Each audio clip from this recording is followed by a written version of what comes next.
시청자 여러분 안녕하십니까. 생방송 TBS7 시작합니다. 코로나19 신규 확진자 수가 사흘째 3만 명대를 기록했습니다.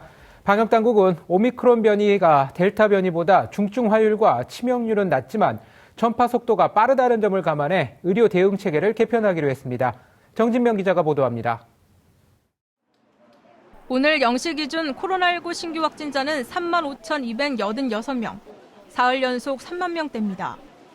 지역별로는 서울 6,873명, 경기 9,780명 등 수도권에서 19,019명이, 대구 1,967명 등 비수도권에서는 16,112명이 확진됐습니다. 누적 확진자는 국내 첫 확진 이후 2년 17일 만에 104만 명을 넘어섰습니다. 국내 유입 9주 만에 검출률 50%를 기록해 우세 중이 된 오미크론의 강한 전파력에 전국에서 확진자가 쏟아지고 있는 것입니다. 방역당국은 이달 말에 신규 확진자가 13만 명에서 17만 명이 될 것으로 예측했습니다. 방역당국은 이로 인한 재택치료 대상자 폭증에 대비해 감염 취약층의 치료 역량을 집중하는 체계로 대응 방식을 전환합니다.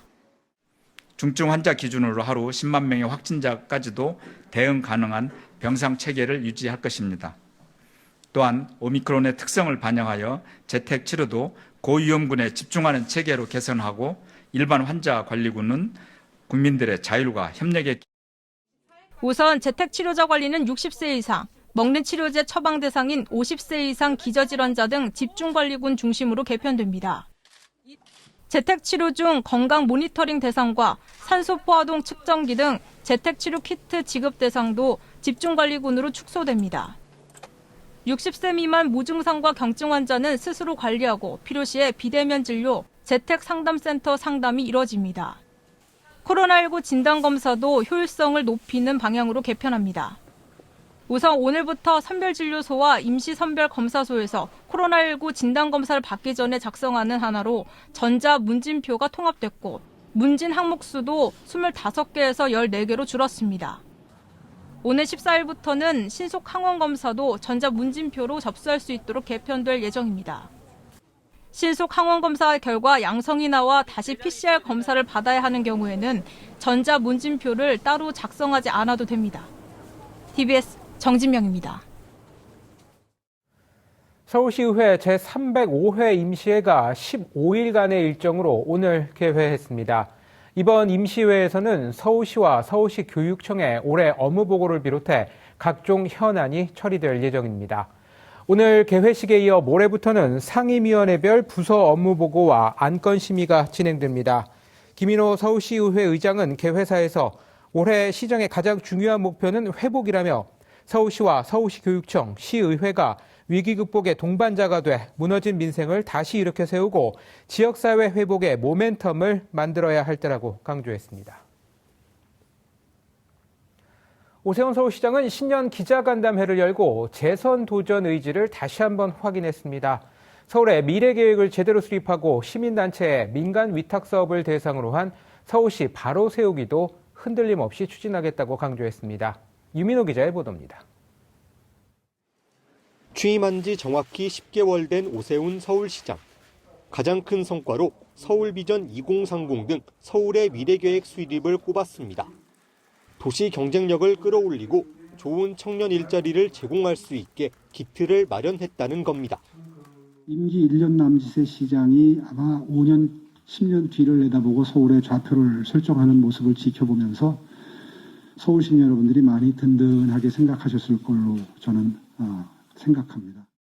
시민단체의 민간 위탁 사업을 대대적으로 손보는 서울시 바로 세우기를 두고선 시간이 더 필요하다며 아쉬움을 나타냈습니다. 앞으로도 흔들림 없이 추진할 것이라고 못 박았습니다. 각종 계약 조항이나 이런 것들이 전제가 되어 있기 때문에 최소한 한 3년 정도가 필요한 사업입니다. 저 스스로 평가할 때 절반 혹은 반의 반 정도에 불과하고 부동산 정책에 대해선 신속 통합 기획을 중심으로 규제를 풀고 살기 좋은 공공주택을 충분히 공급하겠다고 밝혔습니다. 특히 새 정부 출범과 동시에 발빠르게 공조할 것이라고 강조했습니다. 서울시는 최대한 신속하게 중앙정부와 호흡을 맞추어 가면서 완화되는 규제에 대해서 실행 계획을 세우고 빠른 속도로 현장이 적응할 수 있도록. 오 시장은 오는 6월 지방선거에서 서울시장 재선 도전 의지를 명확히 밝혔습니다. 그러면서 출마 시점과 형식은 고민하지 못했고 대선도 있어 선거 일정은 염두에 두지 않고 있다며 업무를 챙길 수 있을 때까지 챙기겠다고 말했습니다. TBS 유민호입니다.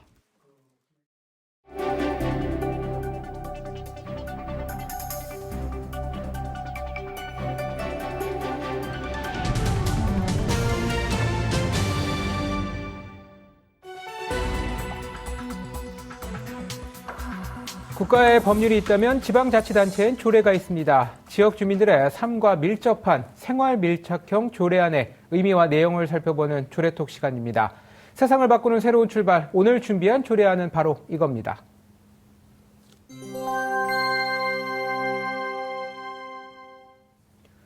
조례안을 발의한 김진일 경기도의회 의원 이 자리에 함께했습니다. 어서 오세요. 예, 안녕하세요. 네. 자, 기후 위기를 겪으면서 네. 다양한 환경보호 운동이 적극적으로 펼쳐지고 있지 않습니까? 예. 환경을 보호하고 건강도 지키는 일석이조의 활동이 주목을 받고 있다고요. 예, 그렇습니다. 요즘에 이제 세계적으로 환경에 대한 관심이 굉장히 많습니다. 네. 그리고 이제 생활 속에서 그 환경에 대한 부분을 접목을 하는 그런 노력들이 좀 있는데 특히 그 2016년도에 스웨덴에서 플로카옵 그러니까 주워 담는 거죠. 네. 그리고 조깅 영어가 되는데 그걸 합성어로 해서 플로깅이다 네. 해서 그냥 단순히 뛰거나 걷는 게 아니라 그것도 건강에 도움이 되겠지만 그 상태에서 바로 쓰레기를 담아서 걷는 그런 운동들이 굉장히 많이 일어나고 있습니다. 네. 네. 그 말씀하신 이제 플로깅 활동에서 착안한 조례가 전국에서 처음으로 경기도에서 제정이 됐어요. 이 쓰레기 담으며 걷기 지원 조례엔 어떤 내용이 담겼습니까? 예, 이 부분은 사실 그 전국에서 최초로 만들어진 조례다 보니까 조례 이름을 정할 때도 사실 고민이 많았습니다. 네네. 그 외국에 그렇다고 외래어를 써서 플로깅 조례라고 쓰는 것은 될 수가 없는 얘기고요. 그래서 그 뜻을 충분히 반영할 수 있는 그 단어를 찾다가 고민하다가 쓰레기 담으며 걷기 그렇게 해서 짧게는 이제 쓰담 걷기 그렇게 아주 아름다운 말이 된 것 같습니다. 그래서 이게 어떻게 보면 지원 조례다 보니까 예산을 담는 부분이 근거를 마련하는 조례가 되는 거거든요. 그래서 일반적으로 지원 조례의 그 형식은 모두 다 갖추고 있죠. 예, 지원하는 시책을 마련하고 계획을 수립해서 시행하는 거, 그리고 단체 활동을 지원하는 거, 그리고 단체하고 지자체하고 협력 체계를 구축하고 그 참여하는 분들에게 인센티브까지 구축하는 그런 내용이 담겨 있습니다. 네. 이번 조례 제정을 위해서 토론회도 열었던 것으로 제가 알고 있는데요. 현장에서는 어떤 의견들이 나왔는지도 궁금합니다. 예, 그렇습니다. 지난해 이제 11월 2일 날 이제 제정이 돼서 실행이 되고 있는데 그 전까지 이제 8월 달에 여러 각 분야 분들하고 많은 토론회가 있었습니다. 워낙 이제 최초에 제정이 되는 토론회다 보니까. 근데 다만 좀 아쉬운 것은 사실 코로나만 아니었으면은 그 현지, 그러니까 스웨덴이나 이런 유럽에서 좀 전문가를 초청해서 이렇게 토론했으면 더 좋았을 텐데 그럼에도 불구하고 우리나라에도 굉장히 많은 전문가들이 또 같이 했고요. 거기에 전문가만 같이 할 게 아니라 우리 현업 부서에서도 이 타당성을 좀 검토해보고 다양한 부서의 의견을 좀 물어야 되는 부분이 많기 때문에 그런 사업 범위하고 구체적인 방법에 대한 거를 이게 일회성이 아닌 계속 지속 가능하게만 조례가 만들어져야 되거든요. 그런 부분을 많이 신경을 써야 되기 때문에 많은 전문가들의 의견이 있었습니다. 네. 그런 의견들이 모아져서 이제 조례가 제정이 됐어요. 근데 이 쓰담 걷기 관련 단체와 참여자에게 아까 인센티브가 주어진다고 이제 말씀을 하셨는데 구체적으로 어떤 인센티브를 주게 되는지도 궁금합니다. 일단은 이제 참여를 이제 높이기 위해서 우수 단체 참여자에 대해서 시상을 하거나 또 봉사활동 실적 확인서나 또 인증서를 발급을 하는 게 있을 수 있겠고요. 다음에는 지역사랑 상품권이나 기념품으로 교환할 수 있는 그 마일리지를 발행을 해야 되겠고, 다음에 이제 경기도 내에 여러 가지 시설들이 있습니다. 그 부분에 대해서 입장료를 면제해 준다든지 그런 또 인센티브를 진행을 많은 고민을 하게 됐습니다. 네.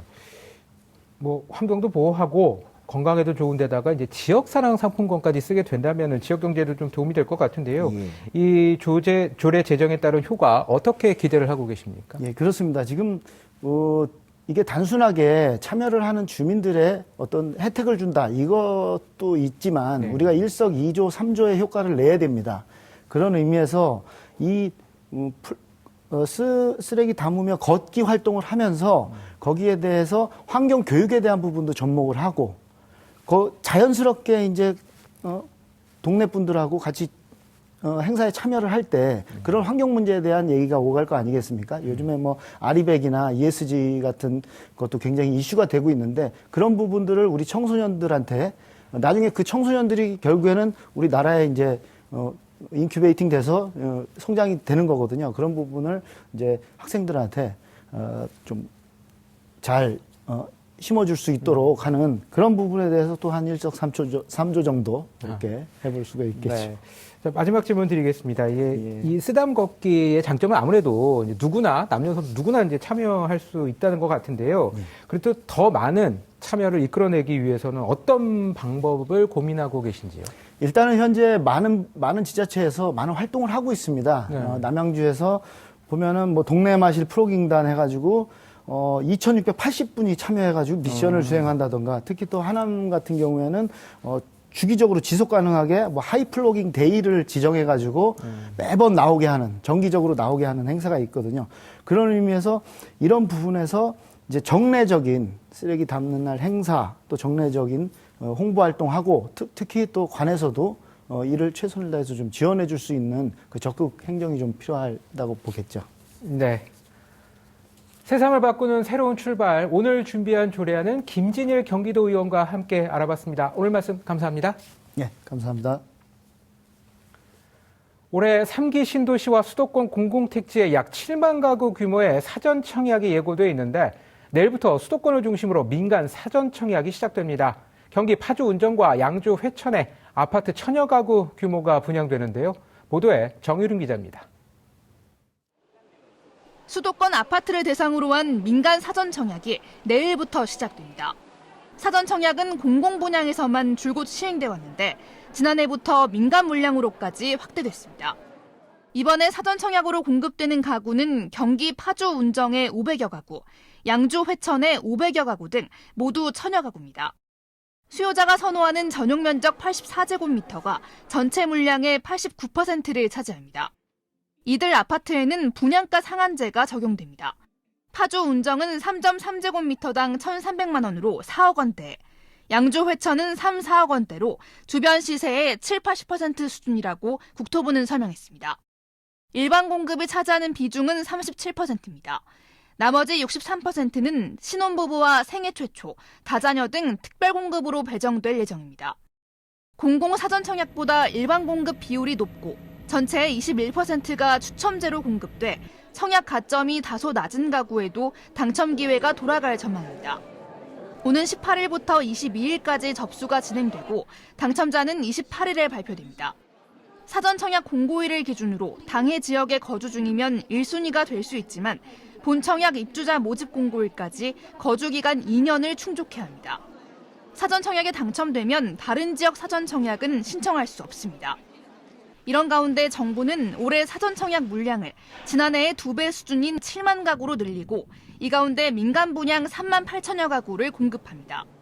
남양주 왕숙, 인천 계양 등 3기 신도시와 인천 검단, 화성 동탄 등 2기 신도시를 중심으로 공급할 계획입니다. TBS 정유리입니다.